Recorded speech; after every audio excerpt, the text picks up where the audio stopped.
महायुद्ध में America Ukraine के साथ कंधे से कंधा मिलाकर खड़ा है। एक बार फिर से अमेरिका ने यूक्रेन को 3300 करोड़ की सैन्य मदद भेजने का ऐलान किया है। जंग की शुरुआत से अब तक अमेरिका करीब 15,000 करोड़ की मदद भेज चुका है और यही वजह है कि यूक्रेन अभी तक रूस के खिलाफ मैदान में टिका हुआ है।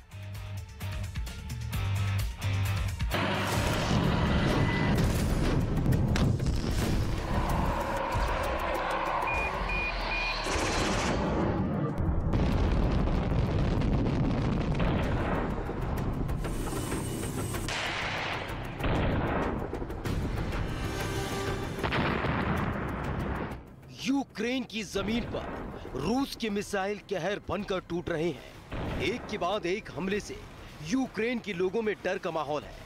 पुतिन के घातक हथियार यूक्रेन में तबाही मचाए हुए हैं। नेटो देश यूक्रेन के लिए ढाल बने हुए हैं। नेटो देश की किलर मिसाइल रूस को जवाब दे रही हैं और यूक्रेन को आर्थिक मदद। यूक्रेन के सबसे मजबूत हाथ अमेरिका ने एक बार फिर कीव को बड़ी मदद भेजी है। अमेरिका ने यूक्रेन को $400 मिलियन की सैनिक मदद भेजने का ऐलान किया है। व्हाइट हाउस ने बुधवार को यह जानकारी शेयर की।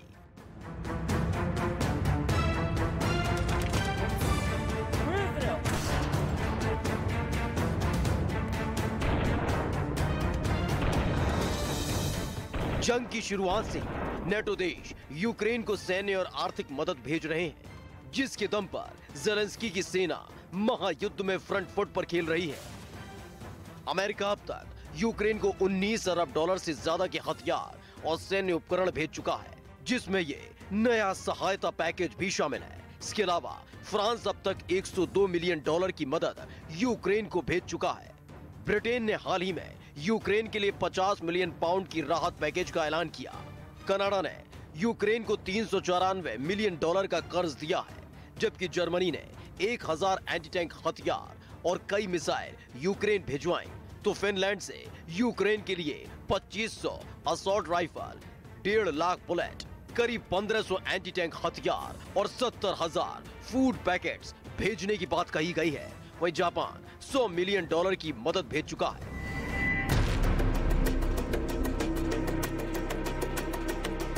मतलब साफ है कि विदेशों से मिली मदद के दम पर ज़ेलेंस्की युद्ध का सीन बदलने में लगे हैं। बाइडेन पहले ही साफ कर चुके हैं कि यूक्रेन की मदद करने से अमेरिका कभी पीछे नहीं हटेगा। पिछले महीने ही अमेरिका ने यूक्रेन को 2 नेसेम्स एंटी मिसाइल सिस्टम भेजे हैं। नेसेम्स एक मल्टी लेयर ढाल की तरह छोटी दूरी का surface to air anti missile system है। मिसाइल सिस्टम का रेडार टारगेट को 120 किलोमीटर दूर से ही पकड़ लेता है। नेसेम्स दुश्मन के फाइटर जेट या मिसाइलों का पता लगाता है, डिफेंस वेपन्स को अलर्ट करता है। नेसेम्स में हवा से हवा में मार करने वाले मिसाइल, एमरैम और एक फायर डिस्ट्रीब्यूटर सेंटर होता है। नेसेम्स के रेडार और लॉन्चर को एक दूसरे के करीब 20 किलोमीटर की दूरी पर तैनात किया जा सकता है।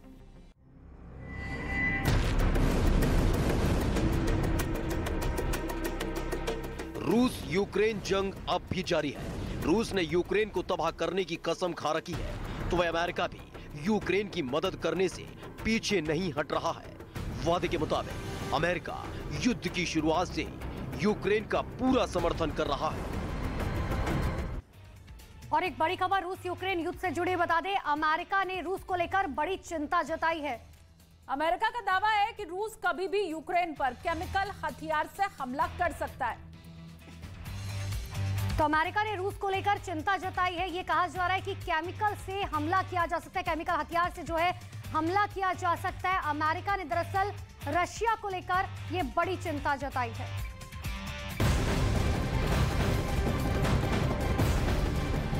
और एक और बड़ी खबर जो कि यूक्रेन से मिल रही है वो आपको बता दें, यूक्रेन के शहरों के ऊपर एक बार फिर से मिसाइल अटैक हुआ है। यूक्रेन का दावा है कि इन हमलों में 10 लोगों की अब तक मौत हो गई है। बताया ये भी जा रहा है कि हमलों की वजह से कीव में पानी और बिजली का संकट खड़ा हो गया है। यूक्रेन की तरफ से बयान जारी किया गया कि रूस ने यूक्रेन पर 31 मिसाइलें दागी, जिसमें 21 मिसाइलों को यूक्रेन के एयर डिफेंस सिस्टम ने मार गिराया।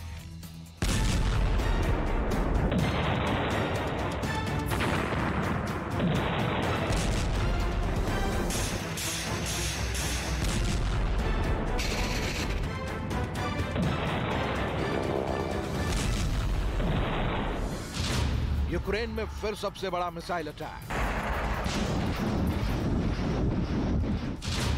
रूस के हमले से यूक्रेन में अंधकार।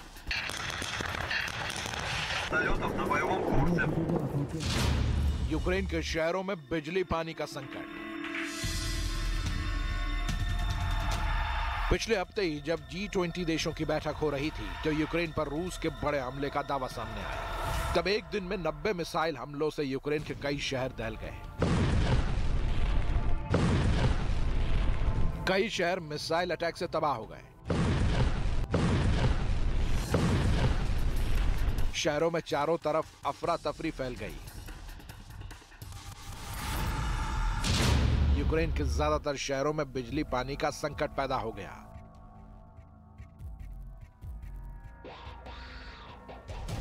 अभी हमलों के हफ्ते भर भी नहीं बीते कि एक और बड़े हमले से यूक्रेन के शहर में कोहराम मच गया। दावा किया गया कि रूस ने एक दिन में यूक्रेन पर 31 मिसाइलें दागी, जिसमें से 21 मिसाइलों को तबाह कर दिया गया। लेकिन जो मिसाइलें यूक्रेन के शहरों पर गिरी, उससे भारी तबाही का दावा सामने आया। बताया गया कि कीव पर हुए हमले की वजह से शहर में अंधेरा छा गया, बिजली की आपूर्ति ठप हो गई, लोग पीने के पानी तक को मोहताज हो गए।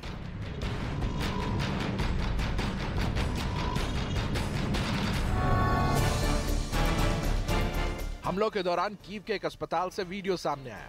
बताया गया कि एक बच्चे की सर्जरी की जा रही थी कि तभी अस्पताल की बिजली चली गई। इसके बाद अस्पताल में अफरा तफरी मच गई।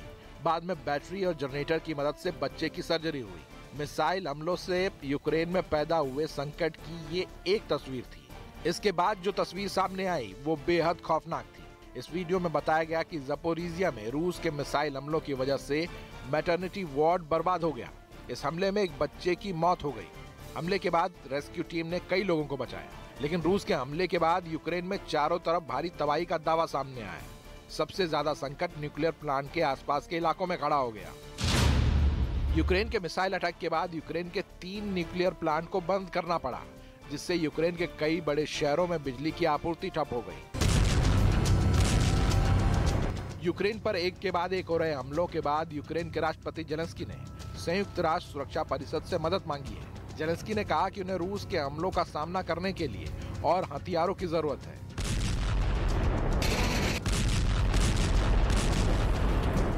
जेलेंस्की ने दावा किया कि यूक्रेन पर एक दिन में 70 मिसाइल अटैक हुए।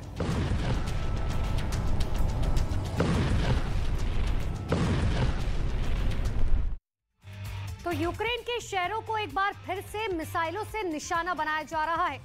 अब एक एक बारीकी ये जो हमले किए जा रहे हैं यूक्रेन के शहरों के ऊपर, उनके बारे में हम आपको बताते हैं। अलग अलग दावे क्या है। 31 मिसाइल से हमले का दावा फिलहाल यूक्रेन रूस के ऊपर अभी करता नजर आ रहा है। इतना ही नहीं, देखिए यूक्रेन ने यह भी दावा किया है कि उन्होंने 21 मिसाइलों को मार भी गिराया। एक दावा आपको लगातार बता रहे हैं। बिल्कुल, और ये भी यूक्रेन कह रहा है कि मिसाइल अटैक जो रशिया की तरफ से किया गया है उसमें 10 लोगों की मौत है।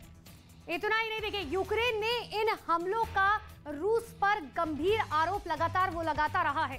बिल्कुल, और यूक्रेन के ऊपर जो हमला हुआ है उसमें राजधानी कीव पर मिसाइल गिरी है, ये यूक्रेन कह रहा है। मतलब राजधानी को एक बार फिर से रूस ने निशाना बनाया है। बिल्कुल, और इतना ही नहीं, यूक्रेन पर हुए हमले के बाद 3 न्यूक्लियर प्लांट को बंद करना पड़ा, ये भी दावा किया जा रहा है। इसके अलावा कई शहरों की बिजली ठप पड़ चुकी है फिलहाल यूक्रेन के अंदर, और खास करके कीव का हाल सबसे बुरा है। और साथ ही इस हमले के बाद से बिजली के साथ साथ कई जगह पर पानी की आपूर्ति बिल्कुल ठप पड़ चुकी है, यानी कि पानी नहीं है।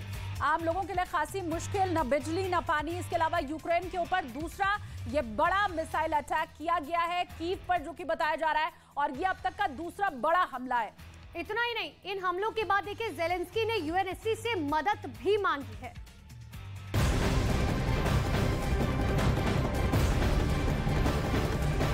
और एक और बड़ी खबर इसी युद्ध से जुड़ी हुई आ रही है। रूस यूक्रेन के ऊपर हमले इसके बाद अब और ज्यादा तेज कर सकता है। युद्ध के मैदान से रूस ने एक बकायदा वीडियो जारी किया है।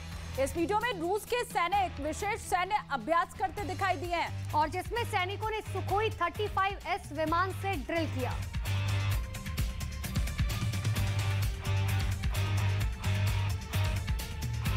तो यूक्रेन से युद्ध के बीच यूरोप और अमेरिका रूस को एक बड़ा झटका दे सकते हैं। रूस को लेकर के पहले से यह दावा है कि वो युद्ध की वजह से पूरी तरह कंगाल हो रहा है।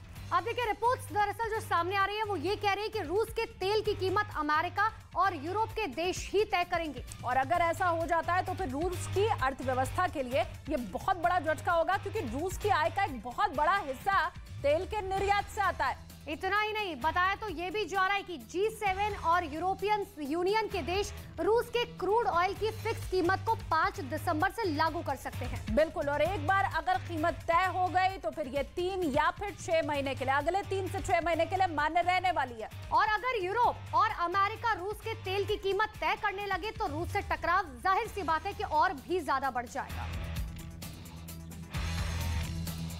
और चलिए आगे बढ़ते हैं, रूस और यूक्रेन युद्ध से जुड़ी आपको 10 बड़ी खबरें दिखाते हैं। रूस ने फिर दिखाई अपनी ताकत, सुखोई विमान के ड्रिल का वीडियो किया जारी। विशेष सैन्य अभियान में रूस के लड़ाकू विमान ने हिस्सा लिया। रूस ने यूक्रेन के रिहायशी इलाकों में हमले तेज कर दिए। रूस की ओर से किए गए मिसाइल अटैक में 10 लोगों की मौत की जानकारी। हमले के बाद कई इलाकों में दहशत। रूस का यूक्रेन पर ताबड़तोड़ हमले जारी। संयुक्त राष्ट्र में अमेरिकी प्रतिनिधि ने संयुक्त राष्ट्र सुरक्षा परिषद की बैठक में इसकी निंदा की। यूक्रेन की राजधानी कीव पर रॉकेट से हमले की खबर के बाद कीव के मेयर का दावा, हमले के बाद कई इलाकों में बिजली गुल, कई इलाकों में पानी की सप्लाई भी ठप। रूस यूक्रेन महायुद्ध के बीच मोल्दोवा में बड़े पैमाने पर बिजली कटौती। ट्रैफिक लाइट ने काम करना किया बंद। ट्रॉली बसों के रुकने से ट्रैफिक जाम। यूक्रेन रूस युद्ध के बीच 36 कैदियों को किया गया रिहा। यूक्रेन के राष्ट्रपति जेलेंस्की ने चीफ ऑफ स्टाफ ने किया दावा, कैदियों की रिहाई का वीडियो भी जारी किया। यूक्रेन की राजधानी कीव पर रूस का हमला, 2 मंजिला इमारत धराशायी, 3 लोगों की मौत, 4 घायल। कीव पुलिस ने वीडियो किया जारी। रूस के नेतृत्व वाले सुरक्षा समूह के शिखर सम्मेलन में शामिल हुए पुतिन। रूस के अलावा आर्मेनिया, बेलारूस, कजाकिस्तान और ताजिकिस्तान ने भी की शिरकत।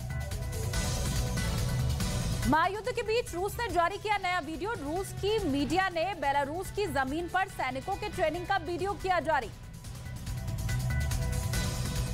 यूक्रेन में कई इलाकों में लगातार मिसाइलों की गोलीबारी के बीच यूरोपीय संसद ने रूस को आतंकवाद राज्य के रूप में मान्यता दी। यूरोपीय सांसदों ने प्रस्ताव का समर्थन किया।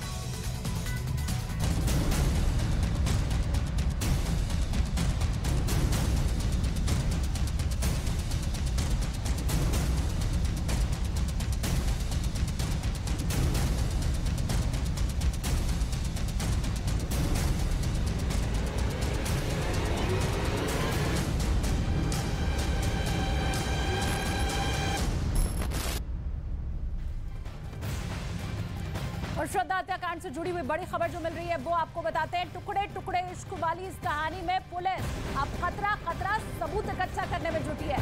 दरअसल रोहिणी के एफएसएल दफ्तर में श्रद्धा के हत्या के आरोपी आफ्ताब का आज फिर से पॉलीग्राफ टेस्ट हो रहा है। टेस्ट पिछले 1.5 घंटे से ज्यादा समय से चल रहा है। वैसे ये पॉलीग्राफ टेस्ट कल ही होना था, लेकिन बताया गया कि आफ्ताब की तबीयत ठीक नहीं थी और इसीलिए पॉलीग्राफ टेस्ट टाल दिया गया था। श्रद्धा की मौत की गुत्थी सुलझाने के लिए दिल्ली पुलिस ने 2 दिन पहले भी आरोपी आफ्ताब का पॉलीग्राफ टेस्ट किया था। इस दौरान आरोपी से कई सवाल भी पूछे गए थे। तो 23 नवंबर 2020 को तुलिंज पुलिस को श्रद्धा ने जो शिकायत दी थी उसमें उन सारे प्रकरण का वैसे ही जिक्र है जैसा कि आफ्ताब ने पुलिस को अभी तक की पूछताछ में बताया। ऐसे में सवाल ये खड़ा होता है कि क्या आफ्ताब ने प्लान तरीके से पूरे घटनाक्रम को अंजाम दिया और क्या इस वारदात को अंजाम देने के लिए आफ्ताब 2 साल से प्लानिंग कर रहा था।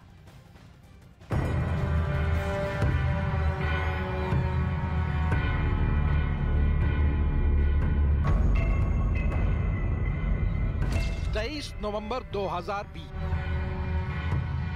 2 साल पहले की ये वो तारीख है जब श्रद्धा ने अपनी हत्या की तारीख लिख दी थी।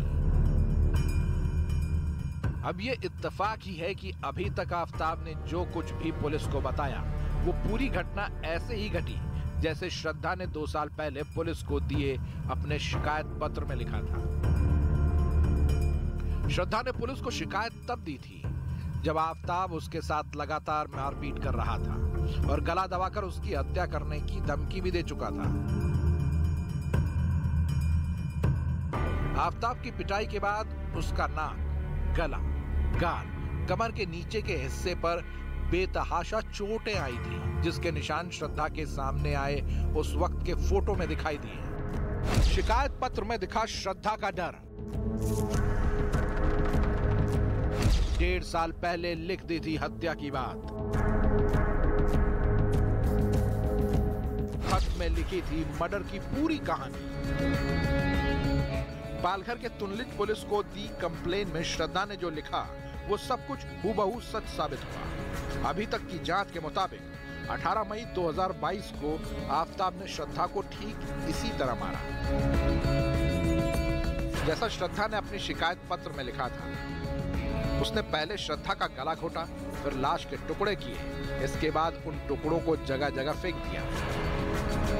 अब जरा इस खत पर एक बार फिर से गौर कीजिए और देखिए श्रद्धा ने शिकायत पत्र में क्या लिखा था। आज उसने मेरा गला घोटकर मुझे मारने की कोशिश की। उसने मुझे डराया, ब्लैकमेल किया, साथ ही ये भी कहा कि वो मुझे मार डालेगा, मेरी लाश के टुकड़े करेगा और फिर उन्हें बाहर फेंक देगा। श्रद्धा को ब्लैकमेल करता था आफताब। खौफनाक मंसूबों के बीच शादी की उम्मीद पाले थी श्रद्धा। अब ये महज इत्तेफाक था या फिर सच में श्रद्धा को अपने साथ होने जा रही खौफनाक वारदात का आभास हो गया था? अब सवाल ये है कि अगर श्रद्धा को आफताब की खौफनाक प्लानिंग पता थी तो फिर उसके सामने ऐसी कौन सी मजबूरी थी जो सब कुछ जानने के बावजूद श्रद्धा अपने कातिल के साथ रह रही थी? तो श्रद्धा की इस मजबूरी का जवाब भी इसी खत में लिखा गया था। श्रद्धा ने अपने खत में 2 जगह ब्लैकमेलिंग शब्द का इस्तेमाल किया था। खत सामने आने के बाद सवाल ये भी खड़ा हो जाता है कि आखिर आफताब के पास श्रद्धा का ऐसा कौन सा राज था जिसे लेकर वो ब्लैकमेल कर रहा था? दोस्ती और इश्क से मारपीट, हत्या की कोशिश, ब्लैकमेलिंग, सब कुछ सहने के बावजूद श्रद्धा आफताब के साथ एक उम्मीद पाले रह रही थी। जी हाँ, इतने जुल्म सितम को सहने के बावजूद श्रद्धा आफताब से शादी करना चाहती थी। पुलिस को आफताब के खिलाफ जो कंप्लेन उसने दी थी उसमें उसने शादी करने की बात लिखी थी। 26 दिनों तक थाने में रही शिकायत। पुलिस गिरफ्त से बाहर रहा आफताब। 26 दिन बाद श्रद्धा ने वापस ली शिकायत। 23 नवंबर 2020 को जो कंप्लेन श्रद्धा ने दी थी उसे 19 दिसंबर 2022 को वापस लिया। श्रद्धा ने लिखा कि आफताब के माता पिता मेरे घर आए और उन्होंने कहा कि आपसी झगड़े होते रहते हैं। आफताब के पिता और माता के समझाने के बाद मैं अपनी शिकायत वापस लेती हूँ। ये एक और गलती श्रद्धा पर बैठी। आफताब के बहकावे में अपनी शिकायत को वापस ले लिया और इस तरह उसने आफताब को एक और मौका दे दिया जिसका खामियाजा उसे अपनी जान देकर चुकाना पड़ा।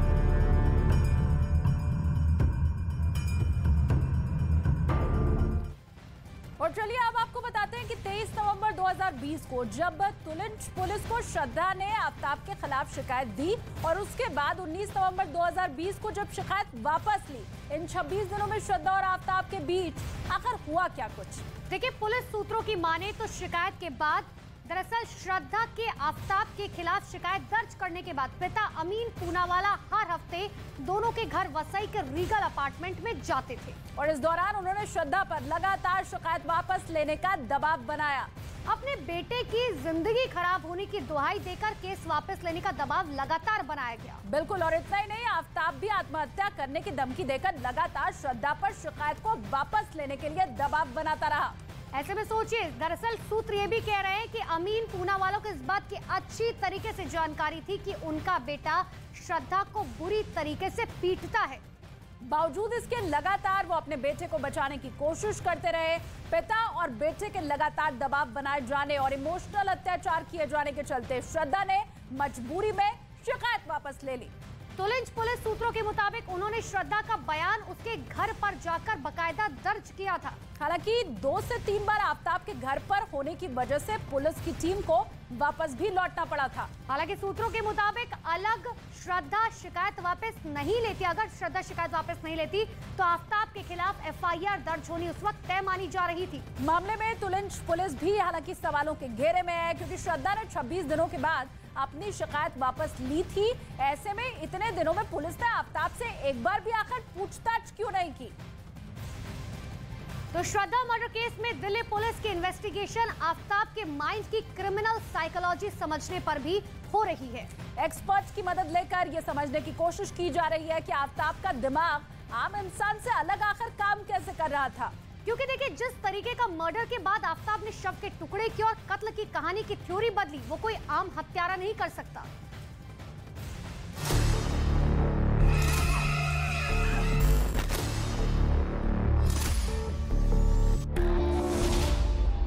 क्रिमिनल माइंड में कत्ल की कहानी।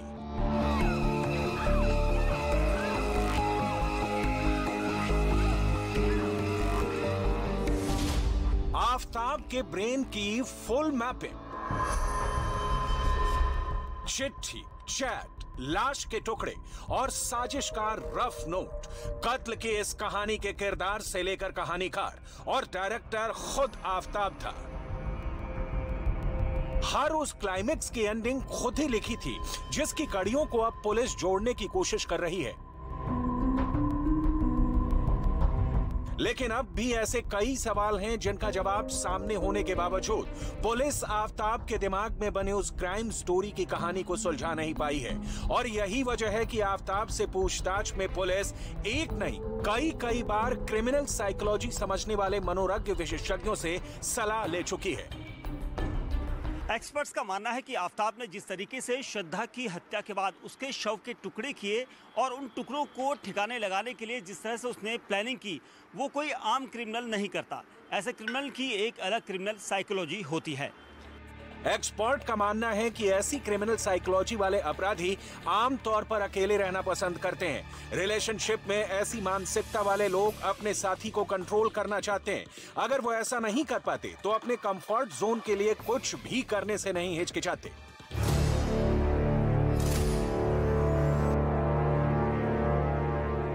क्रिमिनल माइंड या फिर क्रिमिनल साइकोलॉजी समझने वाले मनोवैज्ञानिक मानते हैं कि कई बार ऐसे लोग इसलिए भी वारदात को अंजाम देते हैं ताकि दुनिया या मीडिया का ध्यान अपनी ओर खींच सके, और यही बात उन्हें अपराध करने के लिए प्रेरित करती है।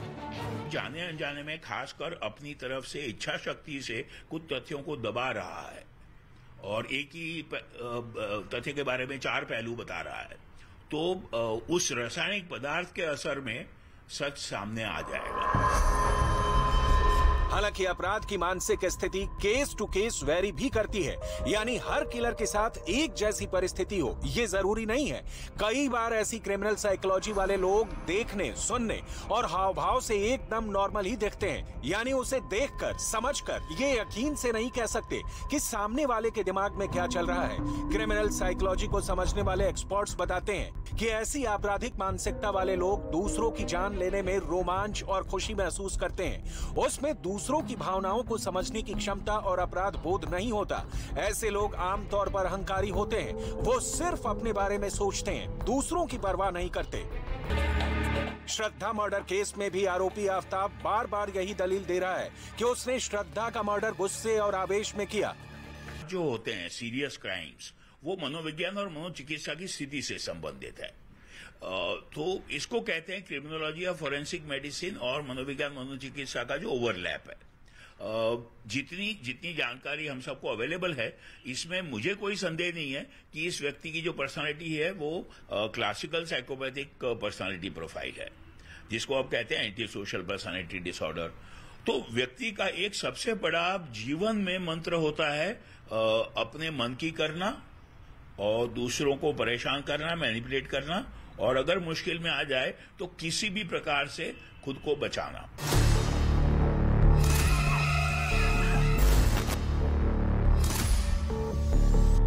एक्सपर्ट की माने तो सीरियल किलर अपने हर एक्शन को जस्टिफाई करते हैं। ऐसा करने में वो गर्व महसूस करते हैं। कई बार तो वो शवों के साथ बीभत्स तरीका भी अपनाते हैं। लोगों को अलग समझे, जो मंद बुद्धित्व है, दिव्यांगजन है है ना, मेंटल रिटार्डेशन इसको वो अलग समझें, और ये जो साइकोपैथिक पर्सनालिटी इसको अलग समझें। इसका इलाज अभी भी मुश्किल है। एक्सपर्ट बताते हैं कि आपराधिक मानसिकता वाले लोगों का बिहेवियर आमतौर पर एंटी सोशल होता है। ऐसे लोग खुद को मासूम दिखाने के लिए घटनाओं को मैनिपुलेट करने में माहिर होते हैं। श्रद्धा मर्डर केस में भी आफ्ताब पहले दिन से ही कत्ल की कहानी को मैनिपुलेट करने में लगा है, और शायद इसलिए वो अपने बयान बार बार बदल रहा है।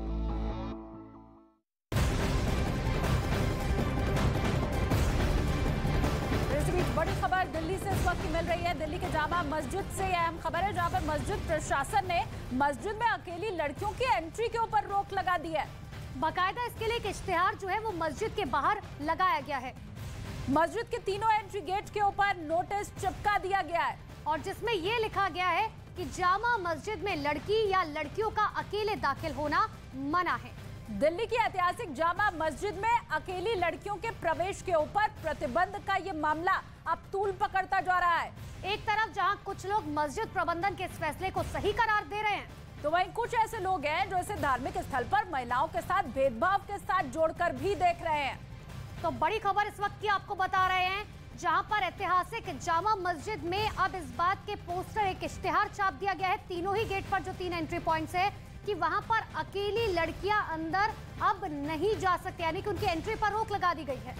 तो जामा मस्जिद अगर कोई लड़की अकेले अब जाना चाहती है तो उसकी एंट्री के ऊपर बैन लगा दिया गया है, और बाकायदा इसके लिए एक नोटिस तीनों ही एंट्री गेट के ऊपर लगाया गया है, और अब ये मामला बाकायदा तूल पकड़ता जा रहा है। हालांकि 2 धड़ों में ये जो पूरा मामला है वो बढ़ता नजर आ रहा है। जावेद मेरे सहयोगी इस वक्त जुड़े हुए। जावेद, पूरा मामला अब तूल पकड़ चुका है, वो इश्तिहार और वो जो नोटिस चस्पा किया गया है अभी भी गेट के बाद लगा है क्या?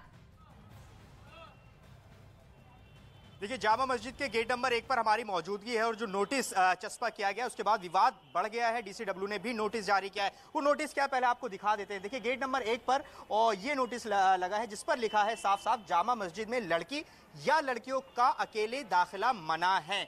ये नया नोटिस यहाँ पर लगाया गया है। इसके मुताबिक अगर कोई लड़की अकेले जामा मस्जिद घूमने आना चाहती है, क्योंकि बहुत मशहूर है देश में जामा मस्जिद, अगर कोई भी सैलानी दिल्ली में आते हैं तो वो यहाँ ज़रूर आते हैं, तो अब वो अंदर नहीं जा सकती अगर अकेले हैं। अगर वो अपने किसी परिवार के सदस्य के साथ जाएगी तो अंदर उसका दाखिला हो जाएगा। मैं अंदर की कुछ तस्वीरें अभी आपको दिखाना चाहूँगा। देखिए, यहाँ पर ये अलग से मस्जिद में एक जगह बनी होती है जहाँ महिलाएं नमाज अदा करती हैं। यहाँ पर आपको महिलाएं अभी नजर आएंगी। ये वो महिलाएं हैं जो अपने परिवार के साथ आई हैं, और यहाँ पर इस जो नोटिस लगाया गया है उसका इम्प्लीमेंटेशन भी यहाँ पर दिखाई दे रहा है। निजाम अंसारी मेरे कैमरा पर्सन आपको दिखाएंगे। कुछ लोग यहाँ मस्जिद के गेट पर हैं जो इस बात को पुख्ता कर रहे हैं कि कोई भी लड़की अकेले अंदर ना जाए। अभी आप देखेंगे जो परिवार में लोग हैं वो महिलाएं अंदर दाखिला ले रही है मस्जिद के अंदर। तो ये तस्वीर यहाँ पर है। देखिए, ये पहली बार नहीं है।